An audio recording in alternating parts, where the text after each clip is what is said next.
امام علی علیہ السلام نے فرمایا کہ ایسے انسان کی دعا اللہ جلدی قبول کرتا ہے جس میں یہ 5 خصلتیں ہوتی ہیں۔ پہلی عادت کہ وہ صبح کا آغاز شکر گزاری سے کرتا ہو، یعنی جب بھی اس کی آنکھ کھلے تو وہ اللہ سے رجوع کرے اور یہ کہے کہ اے اللہ، تیرا شکر ہے کہ تو نے اس بندے کو پھر سے ایک زندگی کا دن عنایت فرمایا۔ یہ ادا انسان کو اللہ کے قریب کر دیتی ہے اور اس کی دعاؤں کو پرواز دیتی ہے۔ دوسری عادت اللہ کی مخلوق کو فوراً معاف کر دینا۔ جو انسانوں کی خطاؤں کو جلدی معاف کرتا ہے تو اللہ بھی اس کی خطا کو جلدی معاف کر کے اس کی دعا قبول کرتا ہے۔ تیسری عادت مسکرا کے بات کرنا۔ جو انسان اللہ کی مخلوق سے مسکرا کے بات کرتا ہے تو اللہ اس کے چاروں طرف رحمت بانٹنے والے فرشتے بٹھا دیتا ہے جو قدم قدم پہ اس کی حفاظت اور مدد کرتے ہیں۔ چوتھی عادت انکساری سے بات کرنا، خود کو دوسروں سے افضل نہ سمجھنا۔ جو انسان اللہ کی مخلوق کا احترام کرتا ہے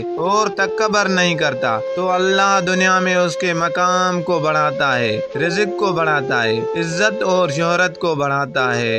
اور پانچواں کام، سونے سے پہلے اپنے گناہوں کی معافی مانگ کے سونا۔ اے لوگو، جو انسان اپنے گناہوں کی معافی مانگ کے سوتا ہے تو فرشتے اس کے وجود پہ پوری رات نور برساتے ہیں اور یوں اگلے دن سے ہی وہ شہرت، عزت اور رزق میں غیبی مدد پاتا ہے۔